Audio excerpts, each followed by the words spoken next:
Okay, let's dive into this. Welcome to This Explainer. Today we're unpacking a topic that's, well, it's as fascinating as it is genuinely unsettling. We're talking about the hidden mechanisms of manipulation that get used in everyday life. Basically, dark psychology. Now, before we go any further, I really want to set a clear cautionary tone here. The techniques we're going to outline are meant strictly for your awareness. We are pulling back the curtains so you can recognize these patterns, protect yourself, and just understand human behavior on a deeper level. This is absolutely not for exploitation. If you know you're emotionally vulnerable right now, maybe just take a breath and mentally prepare yourself, because we're about to look at some very real and very dark strategies. If I can't have her, I'll end my life. Now, you might hear that and think, come on, how ridiculous. How could a simple psychological trick actually drive someone to the brink of suicide? And honestly, I used to think the exact same thing. I thought all this dark psychology stuff was just, edgy internet theory. But this is actually a true story about a good friend of mine. He had a pretty normal argument with his girlfriend, decided to give her some space, and then later tried to reach out. What followed completely shook me because she used one single psychological trick that literally destroyed his mental state. This timeline perfectly quantifies the invisible damage happening over time. Look at this. On day 2, his message is left unread. By day 3, she's not opening texts, she's ignoring calls. He starts wandering near her house, and his anxiety is just spiraling. Where is she? Who is she with? By day 10, this absolute mental agony actually escalated into intense physical illness. He couldn't take it anymore, which is when he made that awful threat to end his life. Then, on day 12, she just casually returns. They cry, they patch things up, but a permanent state of fear-based control has been established. He now does whatever she says, absolutely terrified she's going to vanish again. What you just heard is formally defined right here as ghosting. It's deliberately vanishing to trigger fear, insecurity, and the trauma of isolation, ultimately exploiting that emotional weakness to gain control. It is incredibly damaging. But here is the scariest part. That was just a basic tactic. It's literally just the tip of the iceberg. We're now going to break down 6 even more advanced, deeply manipulative techniques that people use to control others. So let's start with technique 1, idealization and devaluation, or what I like to call the addiction to memory. Imagine this perfect college romance, right? Overwhelming early affection, everything is great, and then suddenly it just vanishes. The person who used to reply to your texts instantly now just ignores you. Right away, this painful internal monologue kicks in. What did I do wrong? You're completely confused. That deep love you received early on created this really powerful emotional benchmark in your brain. And when it's abruptly taken away, your brain becomes desperate to recreate that feeling. So you start blaming yourself, bending over backwards to their will, just hoping against hope that things will go back to the way they were.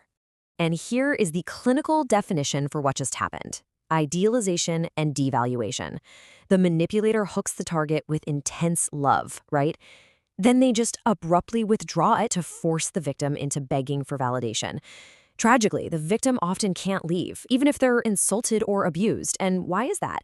Because they're no longer addicted to the manipulator's current behavior, they've become completely addicted to the memory of their past love. It's wild.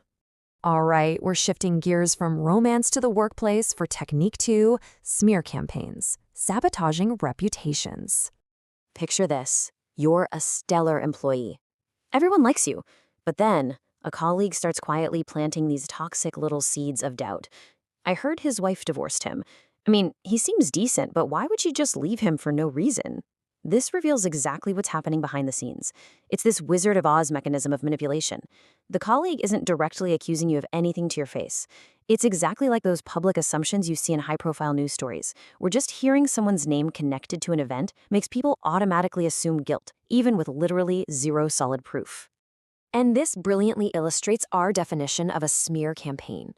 It's the tactic of quietly twisting small details and planting seeds of doubt to shift the narrative. You are suddenly trapped.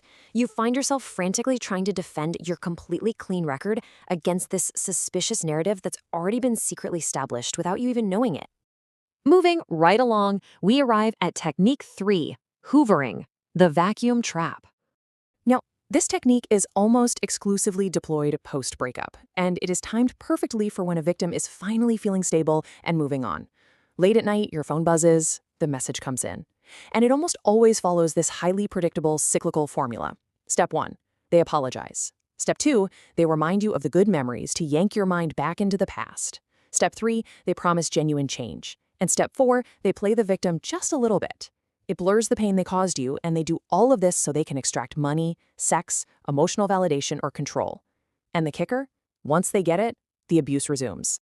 Hoovering is basically weaponizing nostalgia and false promises, and it is actually named after the Hoover vacuum cleaner for a very literal reason.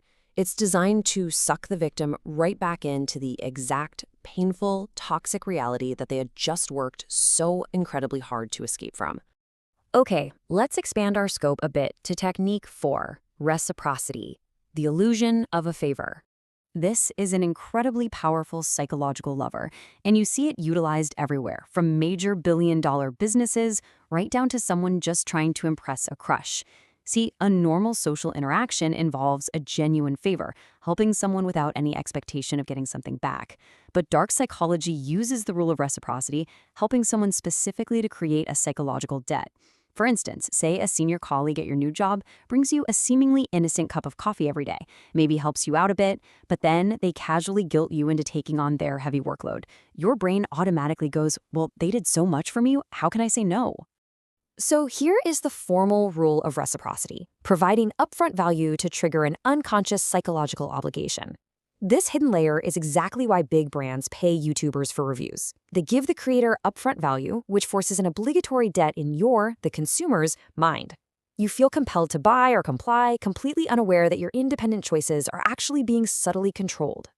Which connects us directly to technique 5, social proof, hijacking your choices. I actually experienced this one recently. I went to the store to buy a laptop, and the shopkeeper completely derailed all my research by pointing me to these YouTube reviews that were just raving about a completely different model, a model that I genuinely, honestly disliked. But suddenly, this question popped into my head. Wait, if everyone else is praising it, is the problem my own thinking?